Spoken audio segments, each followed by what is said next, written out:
কি কই না বক্তৃতা দেয় সময় এই বক্তৃতা দেয় না, বক্তৃতা দেয় সময় মনে হয় আওয়ামী লীগ ভয় দেয় দিচ্ছে তারা সরব সবার বাইক হইতেছে। এই হুমায়ুন সাহেব পাকুন্দের হুজিনদের মহিলা করে গার্লস স্কুলতে বাইরেছে না সরব গন্ডল করিয়া, এই লোকটাই আবার টেহা ভাইয়া আবার সরবের ভাইগনার পাঠা পড়ে দেয় কিভাবে।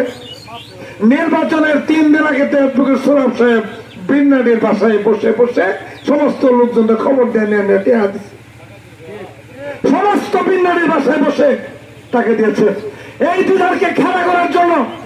দিদারের চাল কিনে 3-4 জন লোক, 3-4 জন রাঙ্গালের আছে এক চেয়ারম্যান, আমরা মতি সাহেব ভোট দিচ্ছে 9টা না কয়টা, হুমায়ুন সাহেব এই 3-4 জন লোক জুটানের কাছ থেকে কন্ট্যাক্ট করে আনছি যে দিদারকে বসতে দিবে না, দিদার খেলা থাকলেই রেণু চেয়ারম্যানের যে ভোটটি কমবো এটি রেণু চেয়ারম্যানের ভোট। এটা করছে করে ওরা খুব হাসাখুশি করছে, হাস্যং করছে, হাস্যং করার সময় রাখেছে। আমি নির্বাচনের দিন পাট্টবাঙ্গা ছিলাম, ঠিক আমি সকাল 7টায়, আমি জানি আমি যেহেতু ক্যান্ডিডেট, পাট্টবাঙ্গা অঞ্চলটা অত্যন্ত ঝুঁকিপূর্ণ, সেখানে সোরাব সব নিজে বসে বসে ভোট গোলাতে হবে। আমি আপনাদের ভোটকে পাহারা দেওয়ার জন্য আমি আমার জীবনের ঝুঁকি নিয়ে পাট্টবাঙ্গার প্রত্যেকটা কেন্দ্রে আমি সারাদিন ঘুরেছি। বিকাল 3:10 বাজে আমি বিশ্ববাদী কেন্দ্রে ছিলাম। আমি সারাদিন বুঝতেছিলাম, প্রস্তুতি নিচ্ছিলেন সব সাহেবের লোকজন কোন সময় কেন্দ্র দখল করবে। তো সাংবাদিক ভাইয়েরা যথেষ্ট সহযোগিতা করেছে, তাদেরকে অভিনন্দন জানাই।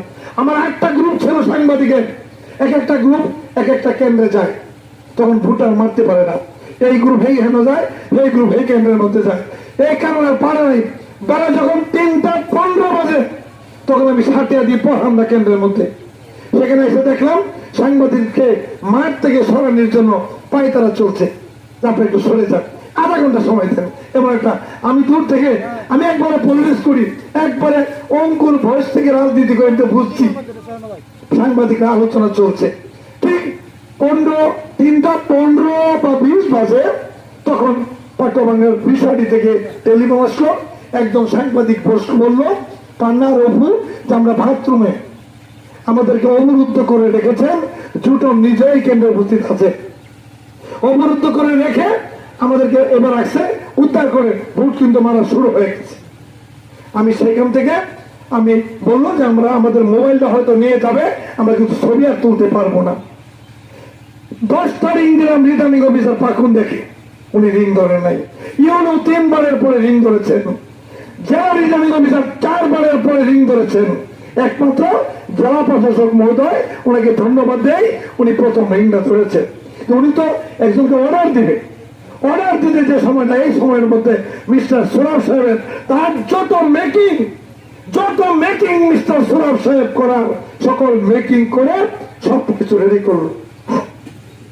আমি পাকুন দেখলাম নির্বাচন অফিসে 25 মিনিট সময় আমি নির্বাচন কর্মকর্তার সামনে বলছিলাম তাড়াতাড়ি ফেরান, তাড়াতাড়ি ফেরান।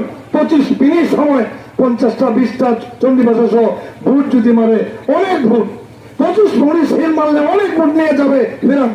অফিসার মহোদয় আমার সাথে তার বাহানার কথা বলে এই দিচ্ছি, নইলে পাচ্ছি না, এই করে করে 25টা মিনিট সময় অতিক্রম করলো। ভোট গণনা শুরু হলো। এরপর আমি ভেবেছিলাম, আমার একটা হিসাব ছিল কম পক্ষে 10,000 ভোট বেশি আমি নির্বাচিত হব। ঠিক আমি 10,000 ভোটে নির্বাচিত হয়েছি। প্রত্যেকটা বড়ের বান্ডিল অন্য বান্ডিলের ভিতরে ঢুকানো দেওয়া হয়েছে। প্রিয় ভাই, ভোট পাকুন্দে আসতে শুরু করলো, ভোট গণনা শুরু হলো। ইউনু সাহেব যদিও ইউনুর প্রশাসনিক কর্মকর্তা, দায়িত্বে ছিলেন রিটার্নিং অফিসার, উনি বসলেন।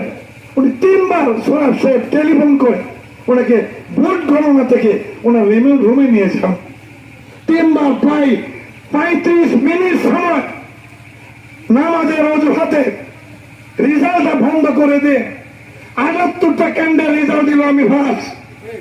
এখন আমরা 12টা কেন্দ্র বাকি, 12টা কেন্দ্র রেখে উলট পালট করে পাকুন্দিয়া সারা উপজেলার মধ্যে 12,000 ভোট অবৈধ দেখানো হয়েছে।